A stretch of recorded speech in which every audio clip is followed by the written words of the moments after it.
they were exported with huge profit for the English East India Company in the 18th century, and gradually when they established their rule by 19th century, beginning of the 19th century, in the first half of 19th century, in the around 1816, they become the power, 1816, and they became the paramount power under Marquess of Hastings. Consider the following statements about the Charter Act of the 1813. 1319 question. It ended the trade monopoly of East India Company in India except for the trade in India with China in tea and trade in tea and overall trade in tea and trade with China. Yes. It asserted the sovereignty of the British Crown over the Indian territories held by a company, which was already an effort made by the British Parliament, that the company rule, which is and the company bureaucrats in India, company officers are getting a lot of profit. Apart from that, they are engaged in corruption, etc. And that is why we need to regulate it. And that is by 1773 the first time regulating act came into being. And here we are by 1813, gradually 1813, 1813, 1773, 1793, 1813, 1833, 18, and finally when it was the last straw, when 1857 revolt happened, and 1858 onwards Indian possessions came directly under the rule of Crown, British Crown, and administered by the British Indian government. Revenues of India were now controlled by the British Parliament. Answer is 1 and 2 only. It is wrong. Directly controlled by revenues, no, it was still under the British East India Company till 1858. I just mentioned it. This again is what I have mentioned you. As far as elimination is concerned, if we look at it, asserted, assertment, the first two are correct. If we look at the first and two, 1 and 2, even if you are not aware of the 3, 1 and 2 are correct. Now A and D are the options in which you have to check out. You have to know about the 3, right? The revenues of India are now controlled by the, so it is a very basic thing that no, the East India Company under the 1813 Act are directly Indian possession directly came under the British Parliament's control, British Crown's control. No. With reference to the Swadeshi movement, consider the following statements.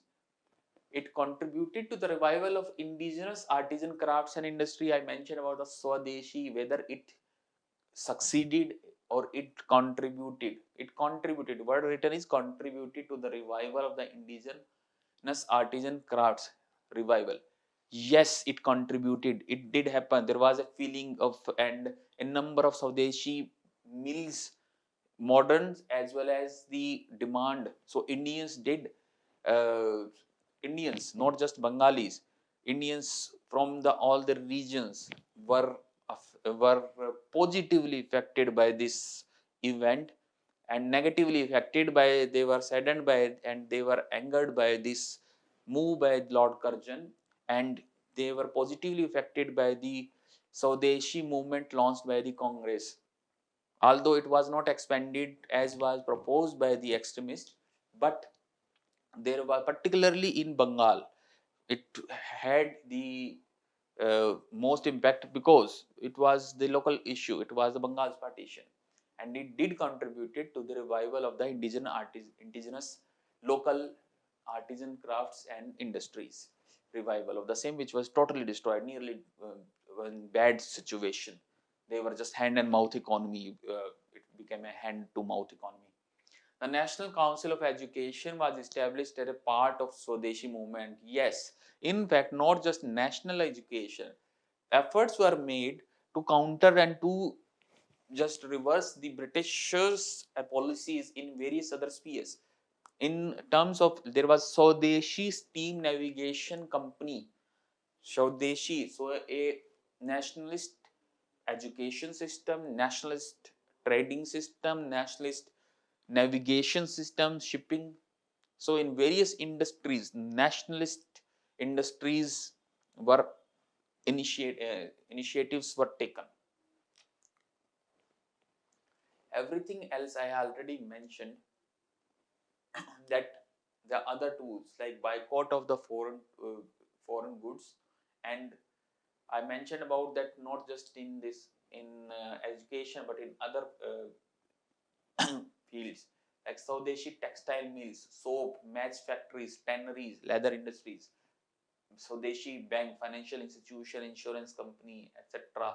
came into being. Initiatives were taken in all these fields. Again, I am saying that to focus on such anniversaries, diamond jubilee, golden jubilee celebrations of any event or any person, any personality associated with the Indian national movement. Netaji Subhash Chandra Bose, again I am saying very, very important for 2022 as well as 2023. With reference to the British colonial rule in India, consider the following statements. Mahatma Gandhi ji was instrumental in the abolition of system of indentured labor. So what is indentured labor? Contract laborers immigrated to British colonies like Fiji. If you know about this, Fiji is, I mean, beyond New Zealand, Australia, New Zealand, in Southern Pacific, to labor under to work under in plantation and mines under an indenture or a contract for the 5 years or less. Their work condition was pretty bad. So, like slave trade in earlier times, when the slaves they were captured and taken to the uh, Europe as well as America, primarily to America. Now they sent labor to work in mines rather than, because those islands on those areas they found the resources, they found the mines, and they found the correct the right environment, right weather conditions, soil conditions, etc. to grow a particular crop, commercial crop, plantation crop. And they got the ships.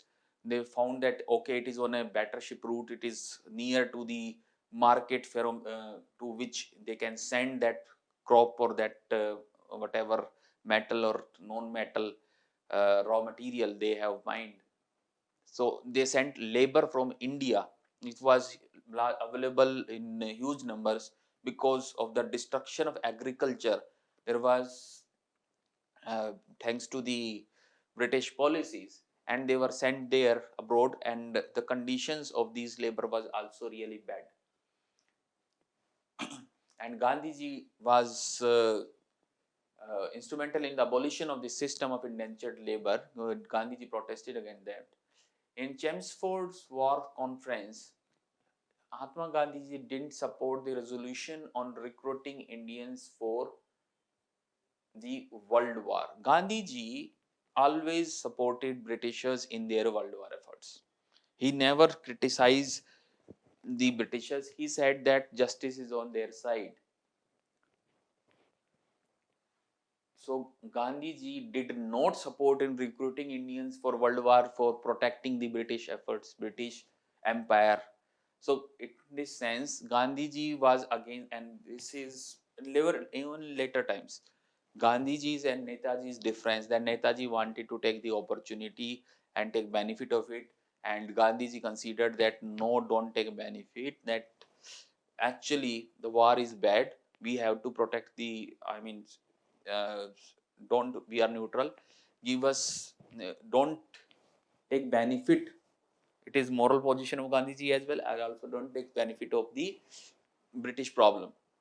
Don't consider it as an opportunity, and larger evil, like in Second World War, Hitler is a larger evil than we don't consider, because the Britishers are, we are not, okay, gradually they are reforming our administration, they are yielding to our demands, and ultimately we will get our Swaraj.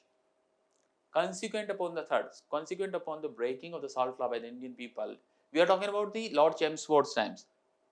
Okay, that is First World War. Lord Chelmsford, we are talking about Chelmsford's war conference during the First World War. when Chelmsford gave the Montfort reforms happened, Chelmsford reforms. He was Lord Chelmsford was the Governor General. We are not talking about the Second World War. Consequent upon the breaking of the Salt Law by Indian people, the Indian National Congress was declared illegal by colonial rulers. This is about the start of the civil disobedience movement in the early 1930s, when Salt Satyagraha was taken by the Gandhiji and the other Indian leaders and commoners, and along the coast, in various parts of the country's coast. It was symbolic opposition to the salt, to the tax on making salt by the coastal communities, and it was used as a stepping stone to the another major movement launched by Gandhiji in form of civil disobedience, that is opposition disobedience, disobey openly any civil law by peaceful means, by peaceful satyagraha.